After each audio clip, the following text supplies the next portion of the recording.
প্রিয় দর্শকবৃন্দ, ক্রিকেট দিগন্ততে আপনাদের সবাইকে স্বাগত। আজকের ভিডিওতে আমরা আপনাদের জন্য নিয়ে এসেছি প্রথম দিনের সেরা মুহূর্তগুলো। বৃষ্টির বাধা, আকাশদ্বীপের দুর্দান্ত স্পেল আর স্টেডিয়ামের এক অদ্ভুত ঘটনা, সব কিছু নিয়ে আজকের আলোচনা হবে ভীষণ আকর্ষণীয়। কিন্তু তার আগে আমাদের চ্যানেলকে সাবস্ক্রাইব করে রাখুন এবং ভিডিওটি লাইক করতে ভুলবেন না, কারণ আপনাদের সমর্থনই আমাদের এগিয়ে নিয়ে যায়। তো আসুন শুরু করা যাক।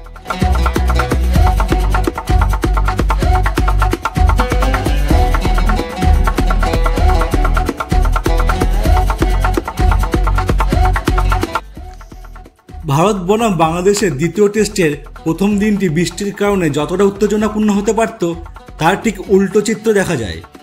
কানপুরের গ্রিন পার্ক স্টেডিয়ামের আবহাওয়া যেন প্রথম দিনের খেলাটিকে নিজের নিয়ন্ত্রণে নিয়ে নেয়। মাত্র 166 মিনিট খেলা হতে পেরেছে, যেখানে রাতের বৃষ্টিতে টস 1 ঘন্টা পিছিয়ে যায়। এরপর দুপুরের প্রবল বৃষ্টিতে ম্যাচ অফিসিয়ালরা দিনের খেলা বাতিল করতে বাধ্য হন। দিনের শেষে বাংলাদেশ 37 ওভারে 107 রান করে 3 উইকেট হারায়। দর্শকরা দ্বিতীয় দিন পুরো 90 ওভার খেলা আশা করছেন, কিন্তু প্রথম দিনের কয়েকটি মুহূর্ত আমাদের মন থেকে মুছে ফেলার নয়। টস জিতে ব্যাটিং না করে বল করার সিদ্ধান্ত নিয়ে রোহিত শর্মা সাহসিকতার পরিচয় দেন। বিরাট কোহলির পর রোহিত হলেন প্রথম ভারতীয় অধিনায়ক যিনি টস জিতে বল করার সিদ্ধান্ত নিলেন। 2015 সালে কোহলি দক্ষিণ আফ্রিকার বিরুদ্ধে বেঙ্গালুরুতে এমন সিদ্ধান্ত নিয়েছিলেন, তবে রোহিতের সিদ্ধান্ত মাঠে খুব একটা কার্যকরী প্রমাণিত হয়নি। জসপ্রীত বুমরা এবং মোহাম্মদ সিরাজ দুজনেই মেঘলা পরিবেশের সুবিধা নিতে পারেননি। বুমরার বলের লেন্থ কিছুটা শর্ট ছিল, আর সিরাজের বল বাংলাদেশের ব্যাটসম্যানরা সহজে খেলতে পারছিল। প্রথম দিনের সেরা মুহূর্তগুলো ছিল আকাশদ্বীপের দুর্দান্ত বোলিং স্পেল। মাঠে নামার পর থেকে তিনি সঠিক লেন্থে বল করে যান এবং প্রথম ওভারে জাকির হাসানকে আউট করে বড় সাফল্য এনে দেন। জয়সালের ড্রাইভিং ক্যাচে জাকির হাসান প্যাভিলিয়নে ফিরে যান। পরবর্তীতে আকাশদ্বীপ সাদমান ইসলামকে এলবিডব্লিউ আউট করেন। ডিআরএসের সাহায্যে ফিল্ড আম্পায়ারের সিদ্ধান্ত বদলানো হয়। আকাশ তার নির্ভুল বলের পুরস্কার পান।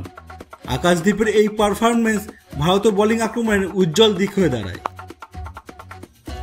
মাঠের খেলার পাশাপাশি স্ট্যান্ডেও একটি উত্তেজনাপূর্ণ ঘটনা ঘটে। লাঞ্চের সময় স্টেডিয়ামের সি স্ট্যান্ডে এক বাংলাদেশি ফ্যান টাইগার রবি হঠাৎ অজ্ঞান হয়ে পড়েন।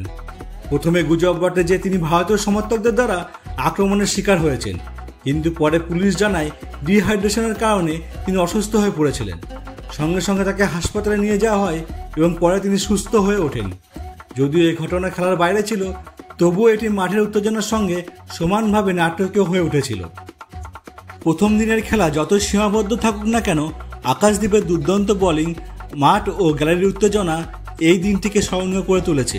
দ্বিতীয় দিনে আমরা কিভাবে খেলা এগোই তা দেখার অপেক্ষায় আছি। আজকের ভিডিওটি যদি আপনাদের ভালো লেগে থাকে তাহলে লাইক, শেয়ার এবং সাবস্ক্রাইব করতে ভুলবেন না। ক্রিকেট দিগন্ততে আবারও দেখা হবে নতুন আপডেট নিয়ে।